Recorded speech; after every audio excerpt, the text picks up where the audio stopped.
नमस्कार दोस्तों, स्वागत है आप सबका हमारे हिंदी ज्ञान बोध चैनल में। दोस्तों, आज के इस वीडियो लेक्चर में हम दिल्ली यूनिवर्सिटी के पीएचडी एंट्रेंस के सॉल्व प्रश्न पत्र को पढ़ेंगे। इस वीडियो लेक्चर से पहले हमने 2018 और 2019 के ऊपर वीडियो लेक्चर कर लिया था। पीएचडी एंट्रेंस के सॉल्व प्रश्न पत्र पढ़ लिए थे। अगर आपने नहीं देखा है तो देख सकते हैं, अलग से प्लेलिस्ट बना दी है।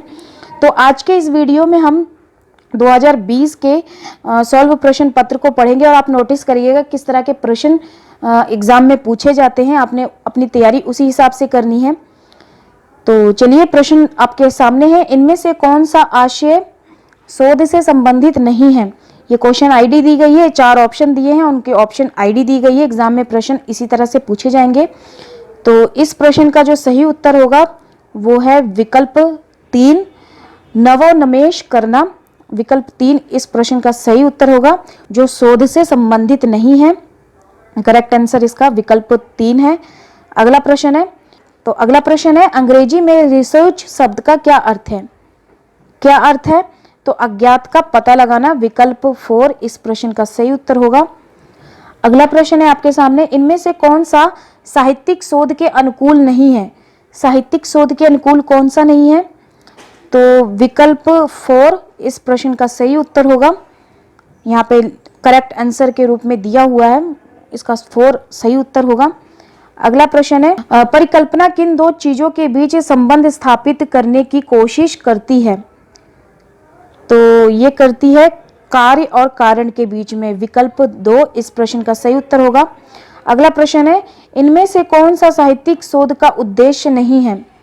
साहित्यिक शोध का उद्देश्य कौन सा नहीं है? तो इसमें विकल्प 4 इस प्रश्न का सही उत्तर होगा। मौलिक साहित्यिक रचनाओं का सृजन करना साहित्यिक शोध का उद्देश्य नहीं है। अगला प्रश्न है, इनमें से कौन सी विशेषता शोध में तथ्य से संबंधित नहीं है? तो नहीं से संबंधित प्रश्न पूछे बहुत जाते हैं एग्जाम में। तो शोध में तथ्य से संबंधित जो नहीं है वो है अस्पष्टता। विकल्प 4 इस प्रश्न का सही उत्तर होगा। अगला प्रश्न है, शोध में सत्य की खोज किस प्रकार नहीं की जाती? तो तथ्य के दबाव से मुक्त होकर सत्य की खोज नहीं की जा सकती। तो विकल्प 4 इस प्रश्न का सही उत्तर होगा। अगला प्रश्न है, इनमें से कौन सर्वेक्षण विधि की पद्धति नहीं है? सर्वेक्षण विधि की पद्धति नहीं है वो है प्रयोगशाला पद्धति। विकल्प 2 इस प्रश्न का सही उत्तर है। अगला प्रश्न है, अगर वैज्ञानिक शोध में प्राकृत घटनाओं का अध्ययन किया जाता है तो साहित्यिक शोध में क्या कहते हैं? तो उसे साहित्यिक प्रवृत्तियां कहते हैं। विकल्प ए इस प्रश्न का सही उत्तर होगा। अगला प्रश्न है, साहित्यिक शोध के निष्कर्ष वैज्ञानिक शोध के निष्कर्ष की तरह ही तर्क संगत होते हैं। विकल्प 3 इस प्रश्न का सही उत्तर होगा। अगला प्रश्न है, अंतरानुशासिक शोध किसे कहते हैं?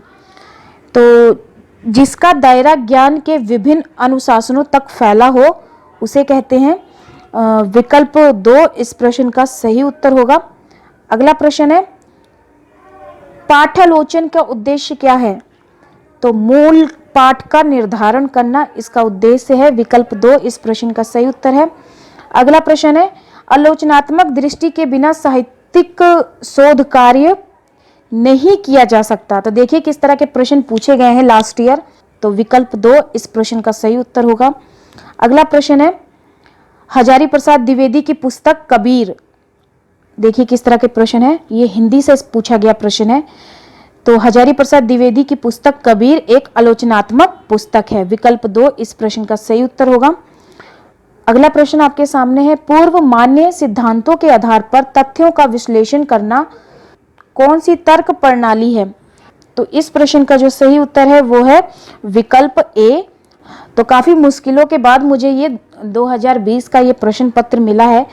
तो जो पहली बार देख रहे हैं वीडियो लेक्चर को, वीडियो को लाइक कर दीजिएगा। आप सबके कहे अनुसार ही मैं ये आपके लिए वीडियो उपलब्ध करवा रही हूँ।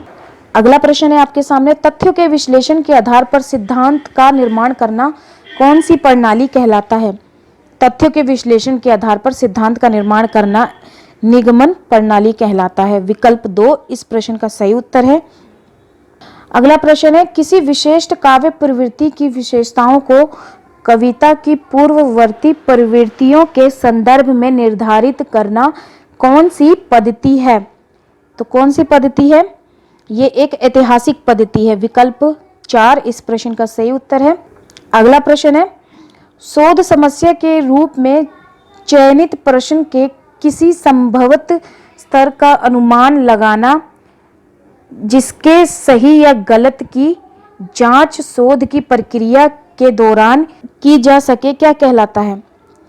तो ये कहलाता है परिकल्पना के निर्माण करना। विकल्प 3 इस प्रश्न का सही उत्तर होगा। अगला प्रश्न है, हिंदी की पांडुलिपियों का समूह इनमें से किसने किया है?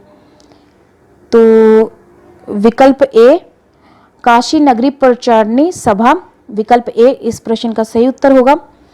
अगला प्रश्न है, सूफी साहित्य का महत्वपूर्ण संग्रह कहाँ है?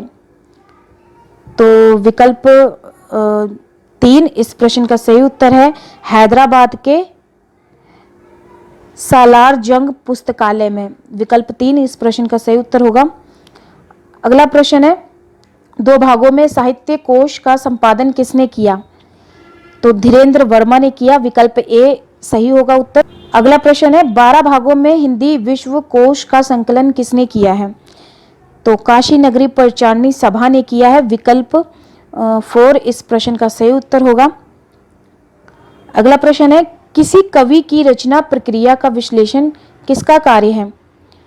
तो ये एक आलोचना का कार्य है। विकल्प 2 इस प्रश्न का सही उत्तर है। अगला प्रश्न है, हिंदी से प्रेमचंद्र के उपन्यासों में भारतीय किसान का यथार्थ यह विषय किससे संबंधित है? तो ये साहित्यिक शोध से संबंधित है। विकल्प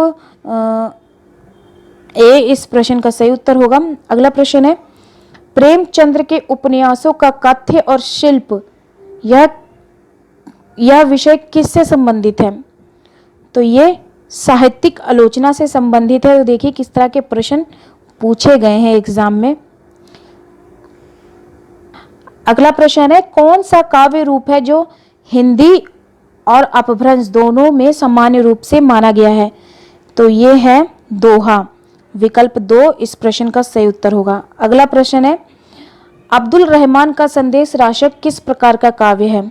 तो ये एक विरह काव्य है। तो विकल्प बी इस प्रश्न का सही उत्तर होगा। अगला प्रश्न है, नाथ काव्य की परंपरा हिंदी कविता की किस धारा में विकसित होती है? नाथ काव्य परंपरा, तो ये ज्ञान मार्गी संत काव्य में विकसित होती है। विकल्प 3 इस प्रश्न का सही उत्तर है। अगला प्रश्न है, रामचंद्र शुक्ल के इतिहास को हिंदी का पहला व्यवस्थित इतिहास क्यों माना जाता है? क्यों माना जाता है? फुटकल रचनाओं के उल्लेख के कारण। तो विकल्प 4 इस प्रश्न का सही उत्तर है। अगला प्रश्न है, हिंदी साहित्य का आधा इतिहास हिंदी साहित्य इतिहास लेखन की किस समस्या को हल करने की कोशिश करता है? तो इस प्रश्न का सही उत्तर है हिंदी साहित्य का आधा इतिहास हिंदी साहित्य इतिहास लेखन की किस समस्या को हल करने की कोशिश करता है? तो ये स्त्री लेखन की उपेक्षा को हल करता है। विकल्प 3 इस प्रश्न का सही उत्तर होगा। अगला प्रश्न है, दलित संवेदना की पहली हिंदी कविता किसे माना गया है? तो ये माना जाता है अछूत की शिकायत को। विकल्प 1 इस प्रश्न का सही उत्तर है। अगला प्रश्न है, अभिनव भारती। तो अभिनव भारती क्या है? तो भरत मुनि के नाट्य शास्त्र की एक टीका है। विकल्प 1 इस प्रश्न का सही उत्तर है। अगला प्रश्न है, ध्वनि सिद्धांत के संस्थापक किसे माना जाता है? तो ये आनंदवर्धन को माना जाता है। विकल्प 1 इस प्रश्न का सही उत्तर है।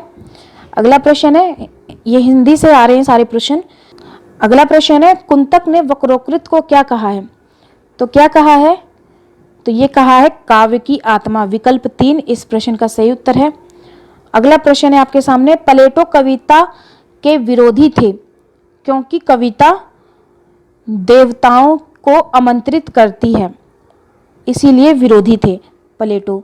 तो विकल्प 3 इस प्रश्न का सही उत्तर है। अगला प्रश्न है, अरस्तु के अनुसार त्रासदी की सफलता निर्भर करती है त्रासदी के कारणभूत महान त्रुटि पर। तो विकल्प 3 इस प्रश्न का सही उत्तर है। अगला प्रश्न है, निव्यक्तता का सिद्धांत मानता है कि रचना लेखक के व्यक्तित्व से पलायन है। विकल्प 4 इस प्रश्न का सही उत्तर है। अगला प्रश्न है, कोर्सेज इन जर्नल लिंग्विस्टिक किसकी रचना है? तो ये एक है विकल्प 4 फर्दिनांद द सेंसुअर। विकल्प 4 इस प्रश्न का सही उत्तर है। अगला प्रश्न है, भारतीय संविधान में हिंदी को कौन सा दर्जा दिया गया है? तो भारतीय संविधान में हिंदी को राजभाषा का दर्जा दिया है। तो विकल्प 2 इस प्रश्न का सही उत्तर है। अगला प्रश्न है, हिंदी दिवस किस दिन मनाया जाता है? तो 14 सितंबर को मनाया जाता है। विकल्प 2 इस प्रश्न का सही उत्तर है। अगला प्रश्न है, हिंदी लोकवृत्त पुस्तक किस चिंतक की अवधारणा को हिंदी क्षेत्र में लागू करती है?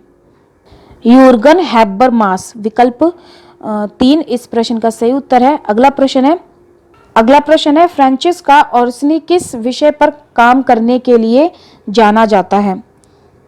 तो ये जाना जाता है हिंदी लोकवृत्त पर काम करने के लिए। विकल्प 4 इस प्रश्न का सही उत्तर है। अगला प्रश्न है, भारतेंदु हरिश्चंद्र किस उपमान से उर्दू में काव्य रचना करते थे? तो ये रसा नाम से काव्य रचना करते थे। उर्दू में रसा नाम से काव्य रचना करते थे। अगला प्रश्न है आपके सामने, हिंदी की पहली पत्रिका उदंत मार्तंड का प्रकाशन किस वर्ष हुआ? तो किस वर्ष हुआ था? तो ये हुआ था 1826 में हुआ था। इस प्रश्न का सही उत्तर है विकल्प ए। अगला प्रश्न है, सन 1873 में भारतेंदु ने किस पत्रिका की स्थापना की? तो ये की हरिश्चंद्र चंद्रिका की। विकल्प 3 इस प्रश्न का सही उत्तर होगा। अगला प्रश्न है, हाल ही में प्रतिष्ठित रेमन मैग्सेसे पुरस्कार किस भारतीय पत्रकार को मिला? तो ये मिला रवीश कुमार को। यहाँ पे देखिए पहले नंबर पे अरबन गोस्वामी का नाम भी दिया हुआ है। इस प्रश्न का सही उत्तर होगा विकल्प 2 रवीश कुमार को। अगला प्रश्न है, बाबा साहेब अंबेडकर द्वारा निकाला गया पहला अखबार कौन सा है? तो इस प्रश्न का सही उत्तर होगा मूक नायक अखबार निकाला था। तो विकल्प देख लेते हैं। हाँ, विकल्प पहला इस प्रश्न का सही उत्तर होगा मूक नायक अखबार निकाला था। बाबा साहेब अंबेडकर ने पहला अखबार मूक नायक निकाला था। अगला प्रश्न है, कबीर के आलोचक के लेखक कौन हैं? तो इस प्रश्न का सही उत्तर होगा डॉक्टर धर्मवीर। विकल्प 3 इस प्रश्न का सही उत्तर है। अगला प्रश्न है, इनमें से किस नाटक के केंद्र में एक दलित पात्र है? तो कोर्ट मार्शल इस प्रश्न का सही उत्तर होगा। अगला प्रश्न है, फणीश्वरनाथ रेणु की पुस्तक ऋणजल धनजल किस विषय में है? तो बिहार में सूखे और बाढ़ की विभीषिका का उल्लेख किया गया है इस पुस्तक में, ऋणजल और धनजल पुस्तक में। तो ये थे आज के 50 प्रश्न रिसर्च मैथोलॉजी और हिंदी स्पेसिफिक से। तो मैंने अब तक Delhi university PhD entrance exam के 3 प्रश्न पत्र को करवा दिया है 2018, 19, 20। अगर आप देखना चाहें तो देख सकते हैं। और वीडियो की फीडबैक मुझे कमेंट सेक्शन में कमेंट करके जरूर दीजिएगा और वीडियो को एक लाइक कर दीजिएगा। तो चलिए फिर मिलते हैं एक नए वीडियो में एक नए टॉपिक के साथ। धन्यवाद।